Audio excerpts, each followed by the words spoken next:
In a distant land, a child's eyes stare off into an open sky. Mountain peaks surround his remote village. There's a book under his arm.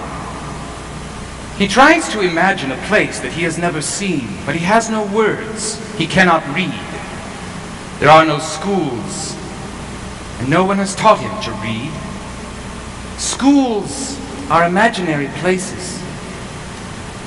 Maybe the other side of those mountains, but no schools here. Books are rare too. His sister sits in the dirt, drawing a picture with a stick in the sand. The one book that he has several pictures in it. His sister, jealous, has often tried to cut the pictures from the book. But he guards his treasure, knowing that the magic lies not in those pictures, but in breaking the code of those words. Clouds pass overhead. He stares into his book. How will he break the code? His sister grabs the book from him. She taunts him with it. She threatens to tear a page from the book. Stop! Just then, news arrives. News comes to their village that a school will open. A school for brother and for sister. For the children that sat in the dirt, a school will open, and that boy will break the code, and he will learn to read. From Minnesota,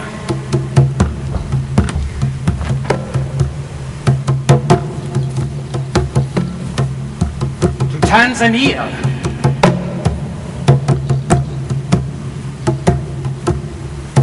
to the snow-capped peak of Mount Kilimanjaro,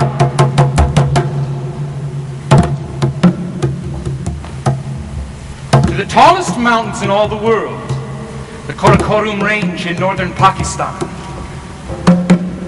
Greg Mortenson, occupation, mountain climber.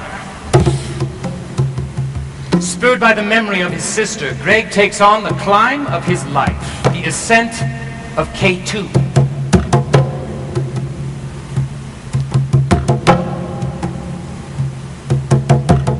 Some will make the peak and some will not.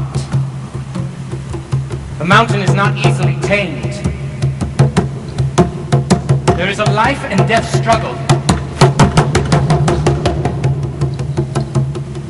The villagers of Porth take in the mountain climber. In over 7 weeks, they nurse him back to health. He receives their hospitality with this promise: I will return to this place and I will build this village a school.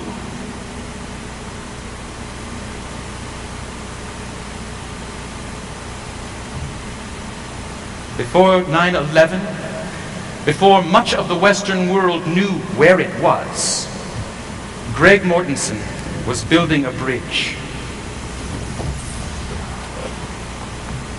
A bridge to a distant land.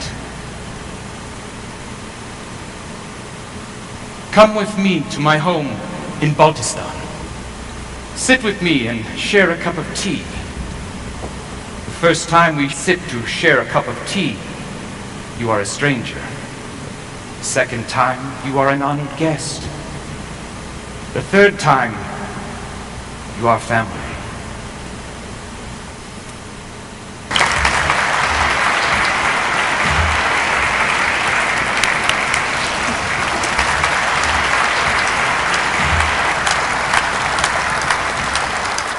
Greg Mortenson's humanitarian campaign began following a mountain climb in Pakistan.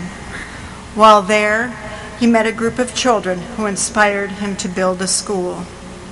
As of 2007, he has built more than 64 schools in often volatile regions of Pakistan and Afghanistan.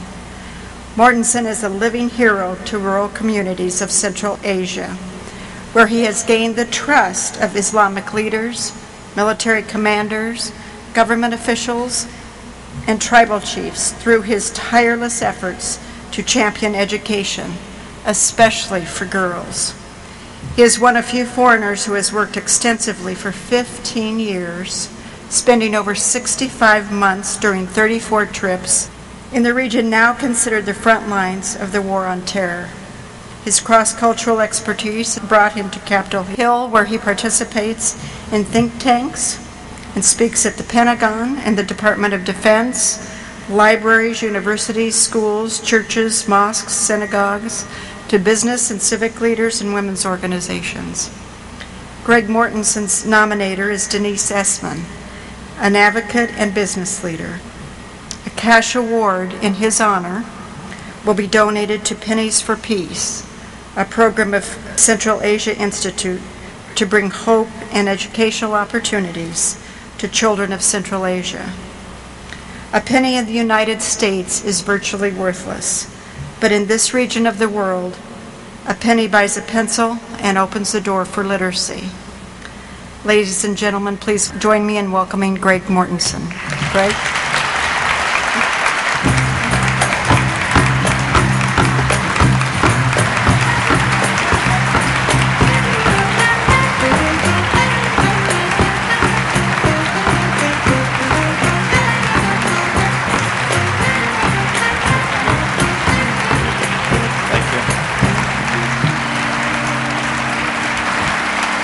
Thank you.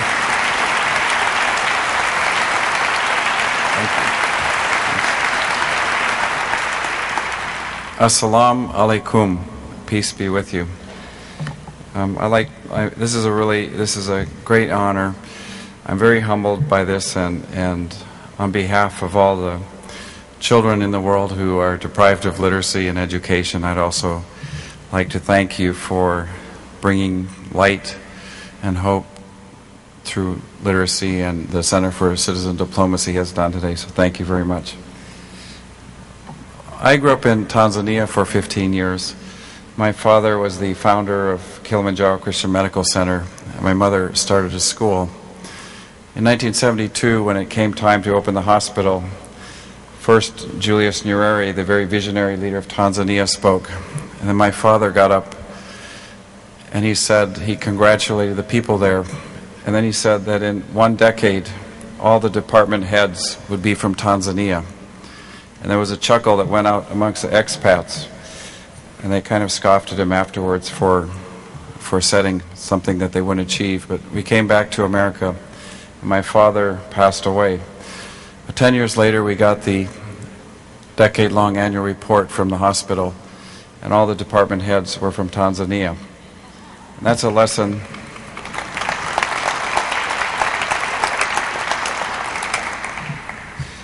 I also learned as a child a proverb in Africa: if you educate a boy, you educate an individual, but if you educate a girl,